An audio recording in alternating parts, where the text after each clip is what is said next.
Vamos falar sobre essa situação de caos em que o país se encontra após as eleições e também as perspectivas para o Brasil em 2023. Por isso, nós vamos conversar agora com o senador Eduardo Girão, do Podemos do Ceará, a quem agradecemos mais uma vez pela participação. Senador, seja bem-vindo.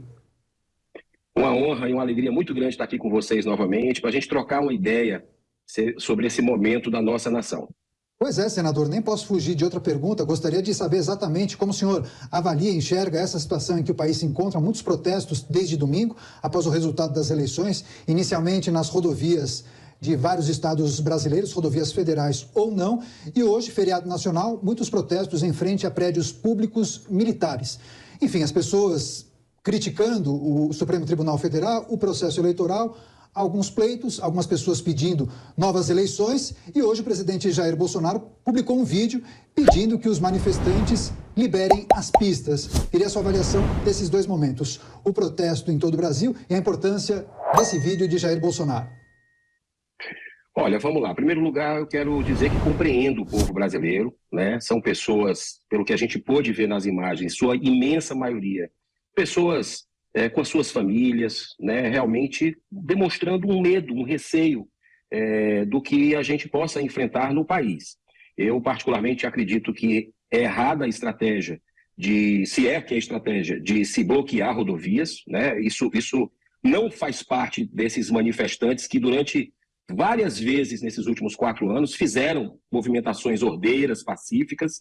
Então, é estranho isso estar acontecendo. Acredito que a fala do presidente foi muito importante para que haja um desbloqueio imediato das nossas rodovias, porque vai prejudicar realmente o direito de ir e vir, a produção do país. E essa não é absolutamente uma prática dessas pessoas, né? Você vê todas as manifestações que tiveram, sem quebrar nada, de forma muito tranquila.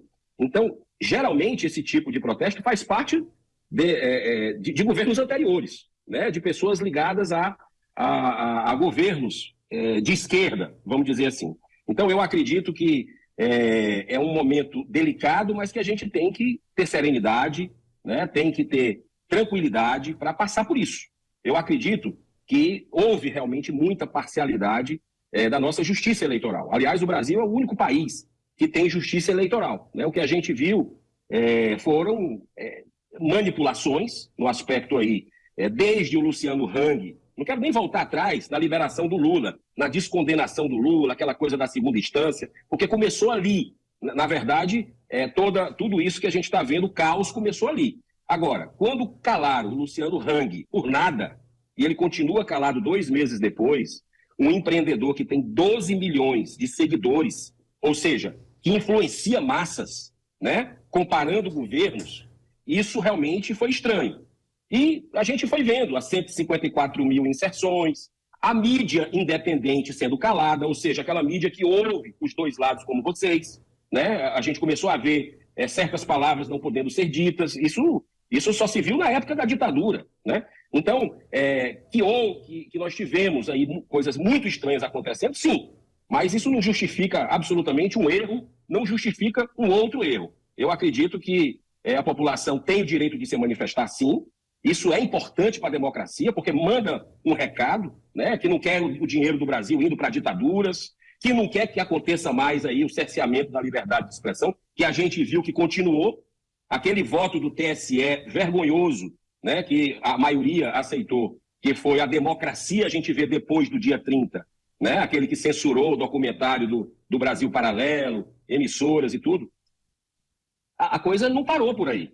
Né? Então, hoje, teve ontem a Carla Zambelli, uma deputada federal, foi muito simbólico isso, a deputada mais votada do Brasil. Tivemos um pastor, olha a simbologia disso, um pastor com as redes sociais bloqueadas e um artista. Ou seja, tem algo muito estranho acontecendo no Brasil e essas pessoas estão com medo, e é legítimo. Né? Agora, eu gosto de deixar muito claro que eu confio no novo Senado que está chegando. Esse aí, não. Esse aí já demonstrou que é passivo, essa composição, mas eu quero apostar minhas fichas aí, as fichas do povo brasileiro. Acho que temos que ter esperança, sim, que nós vamos continuar nessa parceria, sendo cobrado pela população, mais próxima cada vez mais. Aquela é a casa do cidadão brasileiro, e ali a gente fazer finalmente cumprir o papel do Senado, que é investigar eventuais abusos do judiciário, deliberar sobre processo de impeachment, acabar com o fim do foro privilegiado, voltar à prisão em segunda instância. Então, essa nova composição do Senado, com os que foram eleitos agora, né, nesse pleito, e com os que já estão lá, eu acho que a gente tem obrigação moral perante a sociedade brasileira de fazer acontecer, de equilibrar os poderes e verdadeiramente harmonizar. Porque hoje tem um poder, que é o Judiciário, o STF e TSE, que é uma extensão do STF, esmagando os demais poderes. E isso não é correto, não é justo. Senador, me deixe continuar então nesse assunto das expectativas em relação ao Congresso a partir de 2023. Nós entrevistamos mais cedo um colega do senhor, senador Luiz Carlos Reins, e eu quero repetir a mesma pergunta que fiz para ele ao senhor. Eu questionei a respeito dessa nova configuração do Congresso Nacional, especialmente do Senado, que agora tem uma presença muito grande do conservadorismo, da centro-direita, e discutimos também sobre algumas negociações que já estão acontecendo com os atuais senadores, com os que vão entrar na casa a partir do ano que vem, em relação ao novo governo eleito. Negociações para tentar já estabelecer no orçamento um aumento real do salário mínimo por volta de 1,4%, tratar daquela questão do Auxílio Brasil que no orçamento está em R$400 e já elevar para R$600. O senhor faria e vai fazer oposição ao novo governo, né? Essas pautas de importância para o Brasil vão ser bem recebidas? O senhor está aberto a fazer esse tipo de negociação para que essas pautas avancem? Olha, o diálogo faz parte, né, do processo político. A gente tem que saber dialogar com as diferenças. Sou oposição, acredito que o próximo governo vai ter uma oposição jamais vista, né?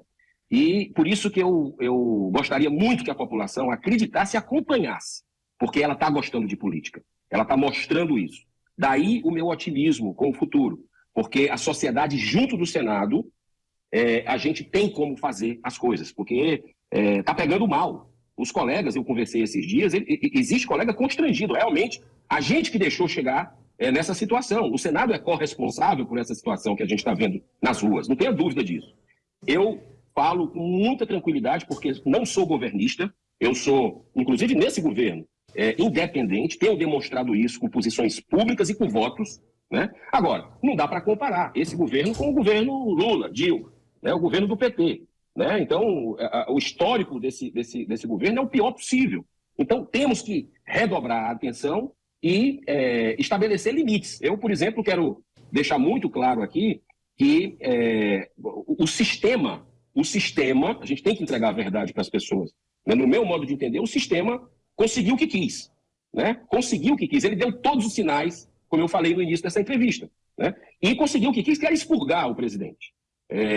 Mas o presidente continua se mantendo dentro das quatro linhas e é bom que isso ocorra, né? Porque tudo aquilo que falaram sobre o pretexto de que ele iria dar um golpe, né, cai por terra uma narrativa, né? E essa oposição vai continuar. Acredito que o povo brasileiro está dando um recado nesse momento. Seria importante um gesto do Lula, seria importante um gesto dele, realmente concreto sobre o que ele está vendo, colocando aí os pingos nos is em certas situações para apaziguar, para acalmar. A gente não vê isso, né? A gente não está vendo esse gesto. Então, mas nós vamos continuar de forma serena, buscando diálogo, mas eu não acredito, sinceramente, seria uma grande decepção que a maioria que nós temos hoje no Senado, com esses novos parlamentares que estão chegando, vão se submeter à cooptação histórica do PT.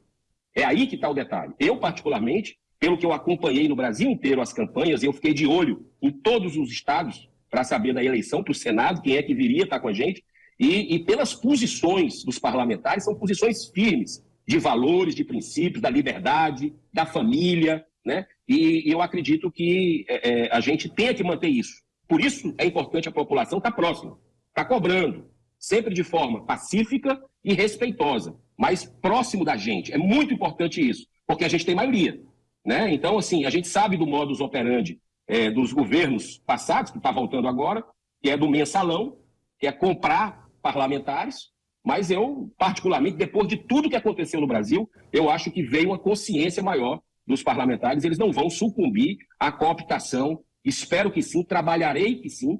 Eu acho que a gente precisa mudar o Senado de verdade, né?